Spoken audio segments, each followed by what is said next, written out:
Bien, son las 7 de la mañana con 32 minutos. Lo contamos el lunes, ¿no? En esta semana que está como cortada y que pareciera que fuera la semana pasada, pero no fue esta semana. Se aprobó en la Cámara de Diputadas y Diputados el informe de la Comisión Mixta sobre el proyecto que modifica el sistema registral y notarial.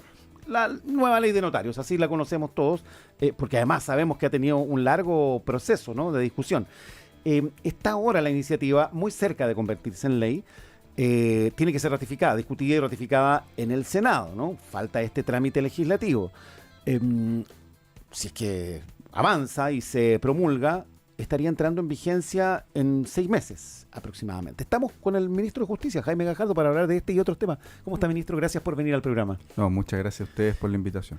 A ver, ¿cuál es la sensación? ¿Está conforme el gobierno con cómo está quedando esta ley de notarios? Sí, para nosotros esta ley es un gran avance para el sistema notarial y registral. Todas las personas tienen que hacer muchas veces a diario trámite en distintas notarías o en los conservadores de bienes raíces, y por lo mismo es muy importante que cuando van a hacer estos trámites tengan mejores calidades del servicio que prestan los notarios. Nos pasa, a todos nosotros nos ha pasado que vamos a un notario, tiene unos horarios de atención, tiene unos precios, vamos a otro notario, muchas veces a la cuadra al lado o incluso en la misma cuadra, y tiene otro horario de atención, otros precios. Entonces esta ley, entre otras cosas, mejora y estandariza la prestación del servicio para todas las personas que son usuarias de notaría. Y en segundo lugar, le establece reglas básicas para el desempeño de sus labores. Entonces, por ejemplo, le obliga a tener servicios a través de página web, le obliga a tener publicado su horario, un cierto tipo de funcionamiento, establece también la posibilidad de que se fijen las tarifas máximas que van a poder cobrar los notarios, archiveros y conservadores, y asimismo también mejora los mecanismos de fiscalización. Antiguamente, o con la ley actual, mejor dicho, estos notarios son fiscalizados solo por los ministros en visita, ¿ya?, de las Cortes de Apelaciones. Los ministros en visita, o sea, los ministros de las Cortes de Apelaciones tienen mucho trabajo y además tienen que ir a fiscalizar a los notarios, y de una u otra manera eso también les quita tiempo de su trabajo jurisdiccional, que es el principal trabajo de los ministros de las Cortes de Apelaciones. Entonces ahora lo van a hacer los fiscales judiciales, y a su vez también en todos los aspectos que la ley establece vinculados con prestación de servicio, se va a poder fiscalizar por el Servicio Nacional del Consumidor. Ministro, el hecho de que les obligue a tener un sitio web, ¿no?, una plataforma digital, ¿implica que hay trámites que se podrán hacer a través de esta vía? Exactamente, va a permitir muchas veces realizar trámites y después solo ir a certificar la firma ante el notario, tener agendamientos web, pero además también poder retirar copias, que muchas veces uno tiene que ir a la notaría. Va a haber un repositorio digital que les va a permitir a las personas también retirar copias desde las páginas web que tengan estos notarios. Sí. A ver, en otros detalles de lo que está resultando de esta ley, ¿no?, que tiene ya este último trámite pendiente, ¿cómo queda establecido el nombramiento de los notarios? Que ha sido un tema, ¿no?, un tema importante de discusión y de bastante tiempo. Sí, ese es otro de las columnas principales de la reforma. Hasta ahora había mucha duda respecto a cómo se nombran los notarios, archiveros y conservadores, y sobre todo en razón de que se ve que son personas que realizan estos oficios, que tienen altas utilidades, pero que queda la duda de si están vinculados a alguna persona que tenga algún cargo público importante o que se encuentre dentro del mundo notarial. Entonces, por lo mismo, para transparentar el sistema de nombramiento, para hacerlo basado en el mérito, en las capacidades, en los conocimientos, se lleva a alta dirección pública. A través de pruebas, a través de un proceso concursal abierto y transparente, y el sistema de alta dirección pública va a definir ternas con puntos, es decir, preladas, con los puntajes que obtuvieron. Si el primero de la lista obtiene un puntaje muy superior al segundo y el tercero, queda inmediatamente seleccionado como notario, archivero conservador, y si no, estas ternas preladas se le entregan a el Ministerio de Justicia para que se resuelva quién va a ser notario, archivero o conservador. Es decir, se establece un mecanismo de nombramiento basado en el mérito. Y esto está unido con una inhabilidad que es muy estricta. ¿Qué significa esto? Que ninguna persona vinculada con un grado parentesco cercano de un diputado o diputada, senador o senadora, miembro del Poder Ejecutivo, ministro, subsecretario, jefes de servicio, miembro del Poder Judicial, ministro de Corte Suprema, ministro de Corte de Apelaciones, va a poder ser nombrado notario.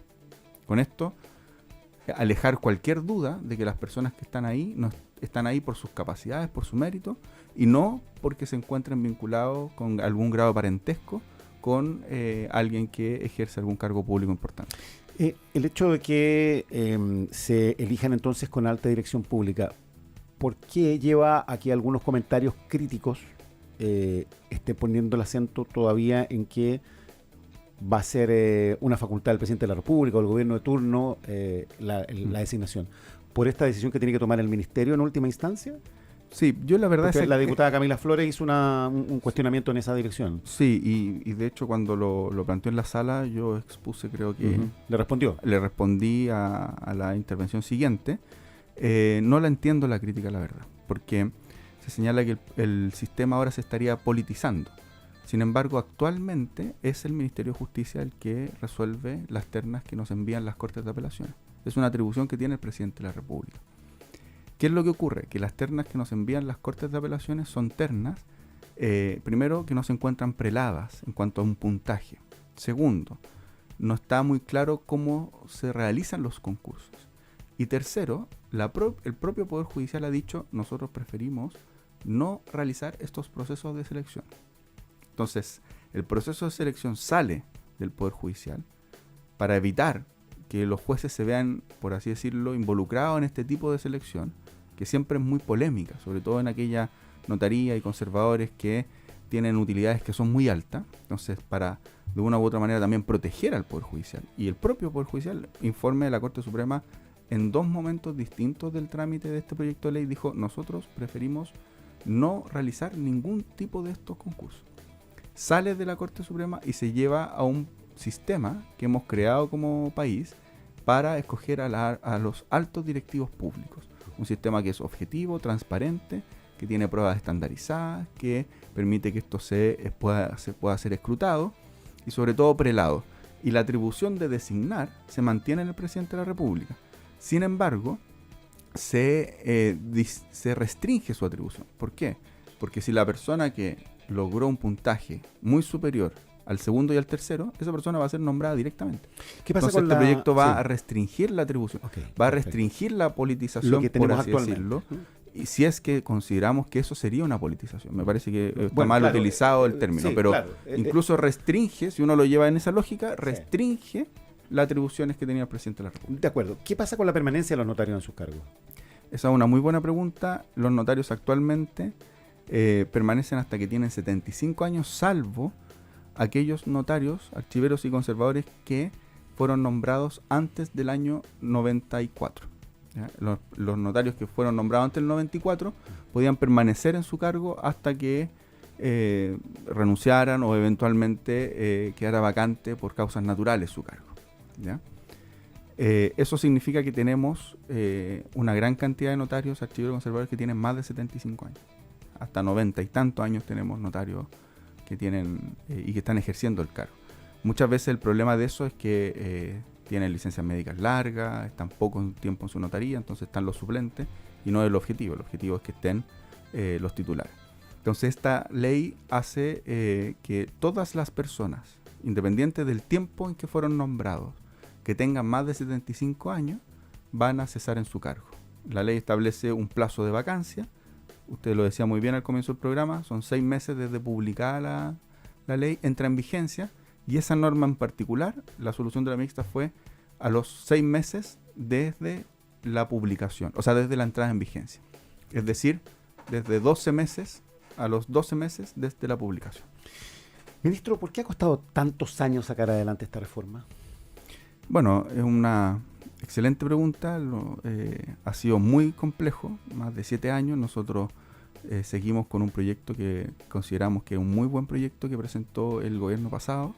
El ministro Larraín en esto tuvo un trabajo muy intenso. Nosotros lo valoramos. Yo se lo he dicho personalmente al ministro Larraín, que era el ministro de Sebastián Piñera, del presidente Piñera. Y en ese sentido tomamos la posta y la estamos llevando a puerto, ¿ya? Es una ley compleja, el sistema notarial tiene esta es una ley que al establecer formas de prestación del servicio les impone varios requisitos a los notarios, archiveros y conservadores. Y modificar el sistema de nombramiento también ha sido una cosa bien difícil, ponernos de acuerdo en el Congreso. Pero lo bueno es que estamos llegando a puerto, esperamos la próxima semana que se vote en la sala del Senado y con eso ya esto se transforma en ley. ¿Esa dificultad tiene que ver con el poder que tenían los notarios? Pues hay distintos tipos de posibilidades. Yo creo que efectivamente es un sector con un alto poder y cuando uno regula sectores que tienen altos poderes, eso siempre es difícil. Bueno, vamos a otra reforma que también tiene sus dificultades porque también tiene que ver con regular, con hacer cambios. La reforma que introduce modificaciones a los nombramientos judiciales, ¿no? Esto se retomó hace algunas semanas en la Comisión de Constitución de la Cámara, ¿no? Ese es el último trámite Así que va. es, sí. Y también ahí se aprobaron algunas cosas, o sea, también va avanzando, ¿no? El órgano de administración que ya no está bajo la tutela de la Corte Suprema, que va a reemplazar a la Corporación Administrativa del Poder Judicial, pero también en el sistema de nombramiento, ¿no? ¿Qué se puede decir de esto y cómo está quedando hasta ahora? Porque aquí faltan más pasos, ¿no? Sí, para que todos los radioescuchas lo sepan, esta es una reforma que presentó el gobierno en octubre del año pasado y la presentó precisamente para enfrentar uno de los grandes problemas que tuvimos el año pasado, que tiene que ver con las dificultades que tuvo el Poder Judicial, en particular la Corte Suprema, con los procesos de destitución de 2 ministros de la Corte Suprema. Entonces esta reforma es una reforma además también largamente anhelada, que modifica el sistema de nombramiento de jueces y juezas, que busca que este sistema sea también más transparente, que también esté basado en el mérito, en las capacidades, en los conocimientos, que no quede ninguna duda de que las personas que van a ser aquellas que van a resolver los conflictos de interés jurídico que tenemos todos nosotros, son personas que van a resolver conforme a derecho, de manera objetiva, imparcial, sin ningún otro antecedente extraño a los que he señalado o por vinculación con alguna persona. Entonces, para eso se presentó esta reforma constitucional, porque el sistema de nombramiento se encuentra regulado en la Constitución, tanto en el artículo 32, las facultades del presidente, como en el 76 siguientes, que son las que regulan el Poder Judicial.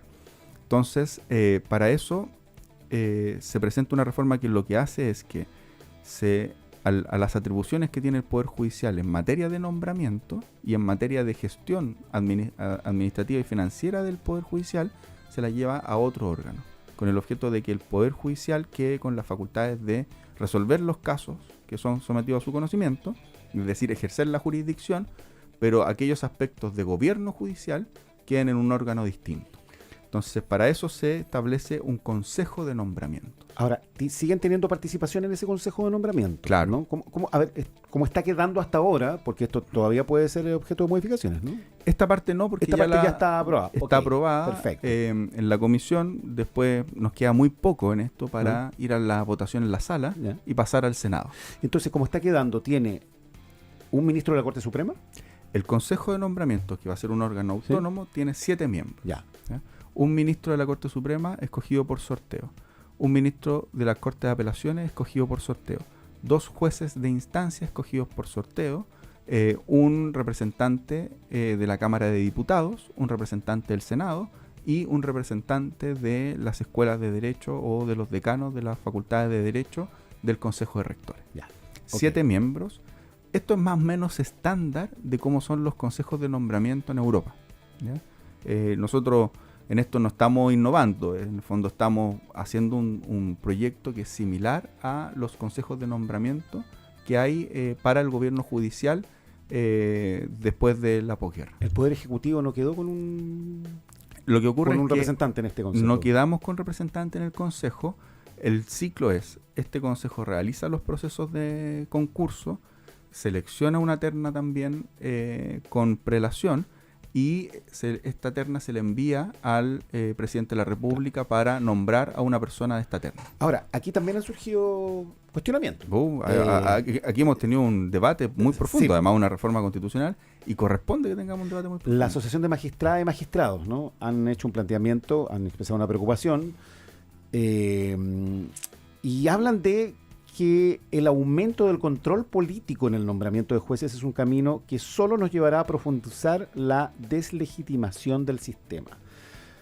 ¿Por qué ellos hablan de aumentar el control político? ¿Qué piensa usted de esta declaración, de esta alerta que ponen ellos? Yo lo señalaba en la comisión, un buen sistema de nombramiento tiene que alejarse de dos lugares. Tiene que alejarse del corporativismo y tiene que alejarse de la politización, ¿ya? Tenemos que estar lejos de esos dos lugares. Esas son las recomendaciones que de hecho nos hacen organismos internacionales como la Comisión de Viena, que estuvo acá, invitada por el Ejecutivo, y que participó en las reuniones de la Comisión de Constitución. ¿Por qué nos tenemos que alejar del corporativismo? Porque el Poder Judicial tiene que tener algún tipo de vinculación con el resto de los poderes, tanto en la selección de los candidatos como en el nombramiento de los mismos. Cuando tenemos un poder que se autogenera, lo que vamos a hacer es, de una u otra manera, potenciar prácticas que están muy cercanas al corporativismo, ¿ya? Entonces, la independencia judicial siempre es muy valiosa, pero la independencia judicial tiene dos aristas. Tiene una independencia interna y tiene una independencia externa. En nuestro país, con un sistema de nombramiento que está desde la Constitución, desde las primeras constituciones, desde la Constitución del 22, encontramos un sistema de nombramiento en el cual quien designa a los jueces en última instancia es el presidente de la República, desde el 1822 en adelante, porque somos un sistema presidencial.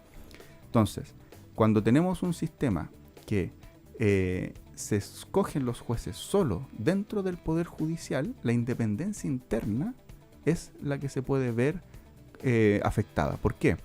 Porque los jueces, para seguir la carrera judicial, van a depender de otros jueces, y generalmente de jueces superiores, como es la conformación del Consejo de Nombramiento. Entonces, al depender de jueces superiores, ellos van a tener que, de una u otra manera, comportarse conforme a lo que planteen los jueces superiores. Si es que dentro del sistema judicial existe solo, o mejor dicho, ellos se nombran solo utilizando esa rama, ¿ya? Entonces, ese tipo de sistemas de nombramiento, que es el que le gustaría a la Asociación de Jueces y Juezas, es un sistema que además no es un sistema recomendable en el mundo. Y de hecho los organismos internacionales dicen, alejémonos del corporativismo, ¿ya? Dan un ejemplo que técnicamente no es correcto, ¿ya? Ellos dicen, bueno, los consejos de nombramiento o los consejos del Poder Judicial, ¿ya? De Europa designan los jueces, no los designa el presidente de la República, no los designa el Parlamento. Ok, primero son sistemas parlamentarios. Segundo, quienes designan a los miembros de ese consejo de nombramiento es el Parlamento.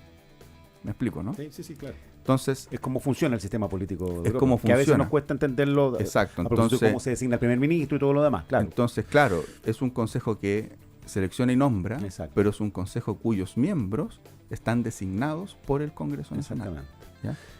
Y aquí lo que se estaría entonces, de alguna manera, resguardando es el sistema presidencial, ¿no? Que ha sido... Resguardamos el sistema presidencial, el equilibrio de poderes, resguardamos la independencia interna de los jueces. ¿Ya? Eso es muy relevante, porque los jueces no van a depender de los mismos jueces para llegar a tener un nombramiento, sino que dependen de una u otra manera de tener una buena prueba de selección, de quedar en el primer lugar de la lista y después de la designación del presidente de la República. Y nuestro sistema, en razón de independencia interna, si usted revisa todos los informes internacionales, de hecho hace poco tenemos el último informe de la relatora de las Naciones Unidas sobre independencia judicial. En todos nos dicen la independencia interna de los jueces y la independencia externa son valores que tiene nuestro sistema judicial. Pero donde tenemos que poner más acento es en la independencia interna. Y ahí es donde la reforma nuestra hace modificaciones al sistema. Estamos conversando con el ministro de Justicia y Derechos Humanos esta mañana aquí en el Sonar Informativo. Quiero preguntarle por el Plan Nacional de Búsqueda. Se han hecho algunas diligencias en el Cerro Chena recientemente. ¿Hay algún resultado ahí? ¿Qué antecedente nuevo llevó a estas diligencias en ese lugar? Sí. Bueno, primero que todo, le agradezco mucho la pregunta porque en general en la entrevista me preguntan poco del Plan Nacional de Búsqueda y el Plan Nacional de Búsqueda es una de las políticas prioritarias para nosotros. Invito a todos los que están escuchando la radio que puedan visitar. Desde diciembre de este año tenemos ya una página web que es el plannacionaldebúsqueda.cl. En el plannacionaldebúsqueda.cl usted va a encontrar por primera vez una nómina oficial consolidada de todas las personas detenidas desaparecidas que hay en nuestro país. Son 1.469 personas.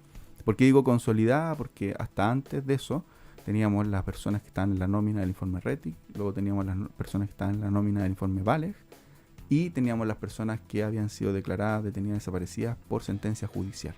¿Ya? Pero no teníamos un lugar que consolidara una nómina oficial de personas detenidas desaparecidas. Hoy tenemos 1.469 personas detenidas desaparecidas y usted las puede revisar en esa página. Y además, uno de los principales objetivos del Plan Nacional de Búsqueda es establecer las trayectorias de las personas detenidas desaparecidas, es decir, dónde fueron detenidas, a qué lugares fueron llevados y dónde les perdemos el rastro. Y ahí usted puede además también hoy día ver, después de un trabajo documental muy importante que se ha hecho durante el tiempo que lleva el Plan Nacional de Búsqueda, el mapa de trayectoria. Entonces, identifica a cada una de las personas que están detenidas desaparecidas y hay un mapa que le permite a usted identificar el lugar donde fueron detenidas, los lugares donde fueron llevadas para lamentablemente su detención y tortura y su desaparición. Pero, ministro, lo que las agrupaciones de familiares de detenidos desaparecidos, ejecutados, buscan y esperan es que se puedan hallar cuerpos, que se pueda dar con paraderos de esas personas que están hoy día, como usted dice, consolidadas en el informe. ¿Hay algún avance en ese sentido? Sí, y voy ahí. Lo que buscan los familiares, esto lo hemos conversado bastante en el comité de seguimiento y participación con ellos, es que podamos determinar las trayectorias. ¿Ya? ¿Qué pasó con cada hago, uno de ellos? ¿Qué pasó con cada uno? ¿Por qué hago esa precisión? Porque, por ejemplo, nosotros hemos, a raíz del Plan Nacional de Búsqueda y el trabajo con los ministros y ministras en visitas del país, hemos aumentado el número de diligencias que tenemos en camino. Una de ellas es la que acabamos de realizar en el Cerro Chena, y de hecho yo mañana voy a Parral, porque vamos a realizar diligencias en la ex colonia de Iña. ¿Ya? Voy acompañando diligencias que va a realizar la ministra Paola Plaza. Hace un tiempo atrás estuve en Tocopilla, este caso me sirve como ejemplo. Ya. Estuve en Tocopilla, en la mina La Veleidosa, acompañé a los familiares y al ministro Troncoso, que desarrolla una diligencia ahí. En la mina La Veleidosa, que es una mina, así, propiamente tal, un pique minero, se encontraron cuerpos en los 90. ¿Ya? Sin embargo, después nunca se hizo una búsqueda exhaustiva. Y los familiares siempre han tenido la duda de que ahí podrían haber más personas detenidas desaparecidas. ¿Ya? Sobre todo los familiares. Y van permanentemente a ese lugar, lo tienen como un lugar ceremonial también, de reunión, de encuentro, de reflexión. Pero nunca se había hecho una búsqueda exhaustiva realmente ahí, con lo que significa hacer una búsqueda exhaustiva, con equipos de rescate, con dimensionar la mina, con elementos tecnológicos, etc. Entonces ahí se está haciendo una búsqueda exhaustiva. Si encontramos, si tenemos hallazgo, va a ser un éxito. Si no tenemos hallazgo, va a ser tranquilidad para la familia, de que ahí no hay personas detenidas desaparecidas. Esto es bien importante, ministro, perdone que lo interrumpa, pero tiene favor. que ver con que, claro, para quienes no tienen un familiar en estas circunstancias puede ser más lejano y difícil de comprender, pero aún sin el hallazgo de cuerpos, de restos, porque ha pasado mucho tiempo además, establecer esa trayectoria y determinar qué pasó y dónde eventualmente terminó la vida de esa persona es un avance importante que permite un cierre. Claro, los cierres siempre son personales, pero va a permitir que estos familiares sepan que el Estado hizo todo lo que estaba a su alcance para determinar si en ese pique minero habían o no personas detenidas desaparecidas.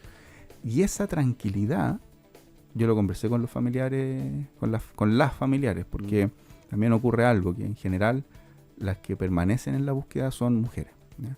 Y lo conversé con las familiares allá y ellas estaban ellas me transmitían eso. Para nosotros esto es lo importante.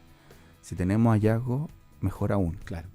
¿Se entiende? Sí, por supuesto. A propósito de esto mismo, quiero retomar algo que escuché hace un mes más o menos a propósito de esto mismo, en una entrevista en Canal 13 en el programa Mesa Central. El candidato Johannes Kaiser hablaba sobre este tema y decía que el Poder Judicial tiene cientos de osamentas que permanecen por 20 años en el servicio médico legal sin identificar. Hizo esta afirmación que quedó un poco como flotando en el aire y que, bueno, puede haber generado la duda de quienes escuchaban, ¿no? Habló también de las condenas por casos de derechos humanos, que no fueron personas condenadas en un debido proceso, hizo una asociación entre estas dos situaciones. Entiendo que esos, digamos, esos restos que están en el servicio médico legal también fueron analizados, ¿no? Se tomó una decisión respecto de ello. Sería importante también aclarar qué ha pasado ahí.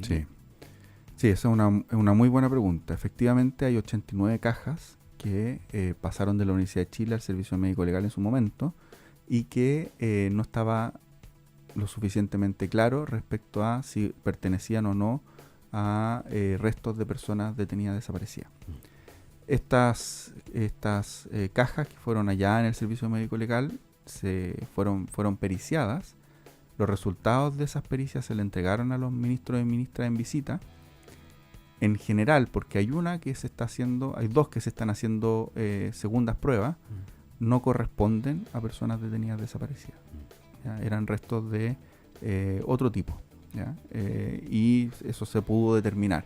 Nosotros no hemos entregado esa información todavía, la estoy entregando ahora, pero no hemos entregado públicamente con mucho, de manera muy amplia, principalmente porque esta es una información que se la entregamos primero a los ministros en visita.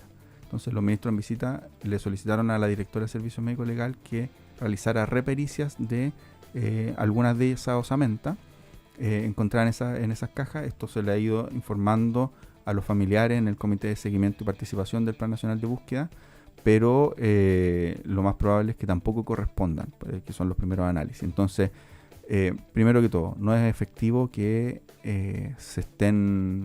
que hayan restos sin periciar dentro de algún organismo público, en particular Servicio Médico Legal. Okay. Y en segundo lugar, respecto a lo del debido proceso, yo creo que si de algo nosotros como país nos tenemos que sentir orgullosos es que tenemos un sistema institucional robusto, tenemos un sistema institucional que funciona, tenemos un sistema institucional donde el Poder Judicial realiza su trabajo con independencia, con autonomía, que llega a conclusiones que son conclusiones basadas o garantizadas por el Estado de Derecho y el debido proceso. De hecho, ese mismo candidato, en algunas ocasiones, señala que hay exceso de garantismo y por otra parte, dice que hay falta del debido proceso. Entonces, lo que yo quiero decir es que ojalá cuidemos nuestro sistema institucional. Nuestro sistema institucional es un sistema serio, respetado a nivel mundial, es un sistema en donde la justicia realiza su labor y hemos tenido la capacidad como país de juzgar a los responsables de la dictadura militar. Y eso es algo que no todos los países han hecho. Ministro, una última cosita breve porque se nos acaba el tiempo, pero no puedo dejar pasar el tema de las licencias médicas de los funcionarios públicos. Yo sé que esto no es necesariamente asunto de su cartera, pero son funcionarios públicos, son funcionarios que sirven al Estado y eventualmente podría haber responsabilidades penales asociadas también, ¿no? ¿Eso es efectivo? Así es una situación impresentable para nosotros que además tenemos muchas necesidades del Estado. Los funcionarios cumplen una labor que es clave, pero cuando hay ausencia de funcionarios se nota, porque uno tiene dificultades para realizar las labores de los servicios públicos.